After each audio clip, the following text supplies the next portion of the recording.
TWAGers, coming to you with the latest news on what's going on around campus. I'm Nekia and joined by Brooke. How are you doing today, Brooke? I'm doing fine today.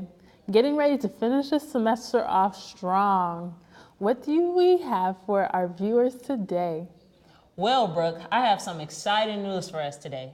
On Wednesday, November 29th, Student Life will be hosting an international candy sale.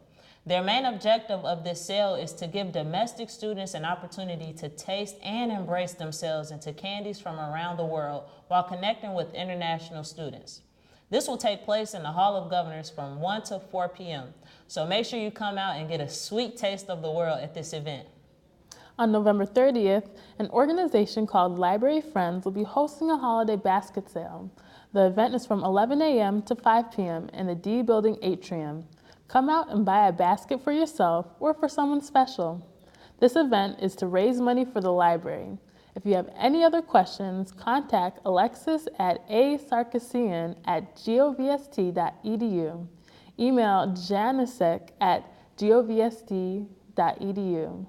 Also, on November 30th, Student Life will be hosting a Kwanzaa celebration. Come celebrate and be a part of the inaugural pre-Kwanzaa celebration. Highlights will include keynote address, traditional African dance performances, vendors, and other activities. This celebration will reflect a key element of Kwanzaa, bringing the community together so that it can collectively reflect on the rich resources and meaning of a people's culture, and to individually and collectively affirm how they will contribute to enhancing the culture. The event will take place in the Hall of Governors from 12 p.m. to 5 p.m. You do not want to miss it. This is a free event and it is open to the public, so invite anyone you want.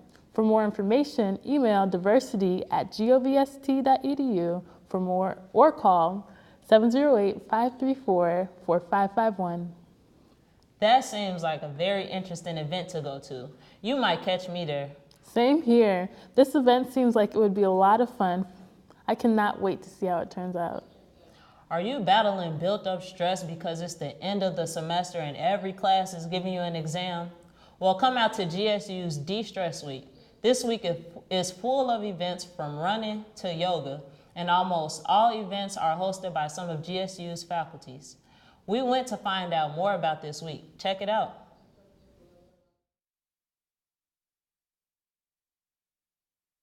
The end is near. End of the semester, that is. And with that comes the added stress of finals and the pressure of wrapping up the semester on a high note. Well, GSU has got your back. From Monday, November 27th, running through Friday, December 1st, Student Life and the GSU Psychology Club will be hosting De-Stress Week. This week is loaded with fun and relaxing activities such as yoga, adult coloring, free tutoring, meditation sessions, a free 10-minute massage, and even puppies. No, puppies are not free. We interviewed a couple staff members from De-Stress Week to see exactly what all the hype is about. So what we have going on behind me is free 10-minute chair massages. She'll be here until 5:30. We'll have a massage therapist here on Wednesday as well from 11 to 5:30. Okay. And then we have a bunch of other activities too, like this young lady just signed up for one of our yoga classes. We have 2 yoga classes tomorrow. We have a mindfulness meditation class tomorrow. We'll have another mindfulness meditation class on Wednesday. We have a painting party that's led by a skilled instructor. They provide the canvas, the brushes, the paint, and they have an instructor teach you how to paint something, so that's something we're doing as well. There's DIY ornament decorating. Okay. Doing arts and crafts is a really good way to de-stress for some people. Other people like to do things like exercise. We have a 5K fun run today at 3:30. So we're just trying to do something every day of the week to give students an opportunity to relax. How I de-stress is usually I work out in the morning every day for an hour, except for Sunday to give my body a break. And then after that, I'll take a hot shower because it's so soothing. But after that, I tend to meditate throughout the day, at least 30 minutes. That way, it helps me keep my mind on focus. Just play video games if I have time after my homework. We could all use a little stress relief from time to time, so there's no excuse for missing out on all these completely cost-free mind and body rejuvenating activities. These events are happening as we speak in the Hall of Governors, the library, and the E-Lounge. For a full list of events, visit the Student Life homepage at www.govst.edu/studentlife. Don't miss out on any of these events happening this week. Everything is there to help GSU students with their battle with the end of the semester stress. Come out and have some fun. Before we head over to arts and culture, let's talk about the Jaguars and how they're doing in basketball. On Friday, November 24th, the men's basketball team lost to Waldorf 79-74, and on the 25th, the men's lost 98-58 against Graceland. Next game is set at St. Ambrose, where the men's and women's teams will play. Next home game is on December 2nd, where they will play Roosevelt. Coming up after this short break, Brooke will talk to you all about what is coming up here at GSU. You won't want to miss it.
What's up, TWAGers? On Saturday, December 9th at 1 p.m. and 5 p.m., GSU and the Center for Performing Arts presents the wonderful holiday tradition of the Nutcracker, professionally performed by Salt Creek Ballet. What a delightful gift for all members of the family to come and relax and sit back and enjoy. This year's performance will be featured on a new set complete with the brand new costumes and waltzing flowers, giant mice, and let us not forget about the Sugar Plum Fairy. Salt Creek Ballet was established in 1985 to present quality profession, dance, and performance programming for all ages. They mainly focused on their audiences in the west suburban areas, but has partnered with the Center for Performing Arts, presenting a cascade of classic arts performances for young audience as well as their families to explore. This is done through two great programs, Arts in Education and Family Fun. That is so amazing that the Center for Performing Arts has created a program for the younger students to learn all about being in creative arts. You know, some children have a natural tact for performing in the arts. I am definitely going to check out the Nutcracker. After all, it is one of my favorite family performances for the holidays. Did you know that GSU Center for Performing Arts fully embraced enhancing the experience of young creatives? They have a guided backstage tours teaching children the ropes of how to produce a show from script to stage. You know, it is said that when children are introduced to theater early in their educational journey, it lays a building ground for being a more avid reader as well as developing an admiration for reading. Our very own Dr. Patrick Santuro states how being introduced to theater performance at an early age has led him into the world of personal completion, as well as a successful career in theater. The backstage tours are recommended for children in grades 3rd through 6th, and the tickets are $7 for each, for a total running time of about 60 minutes. For more information on the backstage tours through the Arts and Education Program, contact Kathleen Brennan at 708-534-4046 or call kbrennan@govst.edu. So come out and get involved. Help us to be the start of an illustrious career in theater. In similar news, the TAPS graduating seniors is hosting a free event. They will kick off their end of the semester performances to inspire some creativity and show you that they want no entertainment to cure the end of the semester blues. Performing live, Sarah Anderson and Maya Shelton, as well as short film by Therese Caldwell. The event will be held Wednesday, November 29th, 2017 at 6 p.m. in the Enbrechtson Hall. Coming up after the short break, we will be sitting down with Dean of Arts and Science to discuss the upcoming event, War, Trauma, and the Humanities. Stay tuned. Passion is what gets you through the door, wakes you up first thing in the morning, rattles your heart and stimulates your mind. Purpose is what you take with you, carries your work forward. It leaves a mark on the world. Purpose is why you persist. It lasts forever. At Governor State University, we take passion and purpose personally. We're invested in your forever. Here, you are not just a student. Your hard work in motion, a dream coming true. Here, you are. I would tell any prospective student to be open to all experiences here, and also to just be on campus for a lot of different things. You're not going to learn how to operate outside of a school or university setting without having experience under your belt. So being on campus helps you diverge from, formal education. You have to be able to mix both of them. You have to be highly personable as well as being highly educated to get any type of position that you want, or any position that's willing to get you where you need to be. Governor State is a big school, and you'll be surprised to know that every teacher, especially every teacher that I've had, has an open door. They're there for you. They're there to listen to you and share your experiences as well with the professors, because they'll open you up to opportunities. Here you are growing.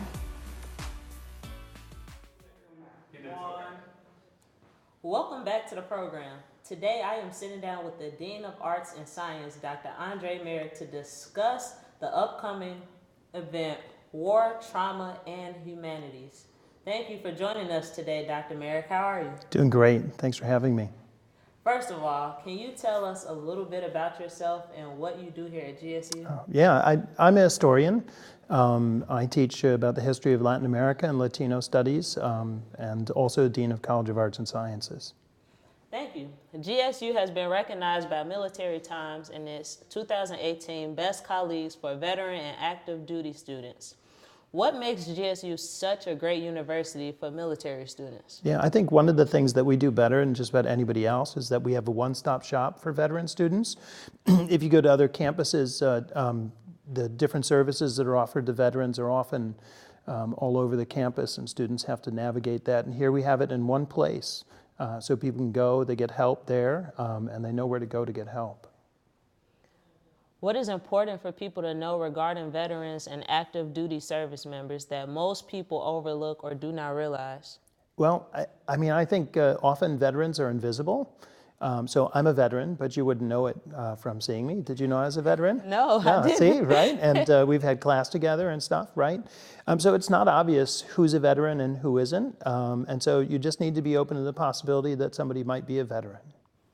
I understand that you recently received funding through the National Endowment for the Humanities. Could you tell us a little bit more about this grant that you have received and how you utilize the funding? Yeah, so Dr. Rosemary Johnson, who teaches literature, and myself wrote a grant for the National Endowment for the Humanities. And what we did is we get selected 5 student veterans, and we trained them to be small group discussion leaders in our class. So we spent 6 weeks of intense training with them. We also taught them how to read poetry, analyze literature, work with oral history, and work with a range of humanities. And then we ran a late start 8-week intensive course, upper division and graduate course in English literature. And we used the student veterans who we trained to lead small group discussions in the class. And those students, so they're all veterans. Almost all of them have served in combat, for example, so they bring an incredible amount of richness that when we're talking about literature or poetry that they can relate to and then work with our students. Thank you. The accumulation of your grant-funded projects is the upcoming Veteran Speak, War, Trauma, and the Humanities television production. What can we expect to hear during that program? Yeah, so that's, that program's next Monday night at 7:30, and it's going to be really focused on the student veterans. So the students who are in the class will be in the audience, but the 5 student veteran discussion leaders will be on the stage, and they're going to read for us the literature and the humanities pieces that most touch them, and then we're going to unpack it. So what is it about their own experiences that they found in this literature? And we covered, I didn't mention this earlier, we spent 4 weeks on World War I literature, and then we spent a week on World War II, a week on Vietnam, and 2 on Iraq and Afghanistan.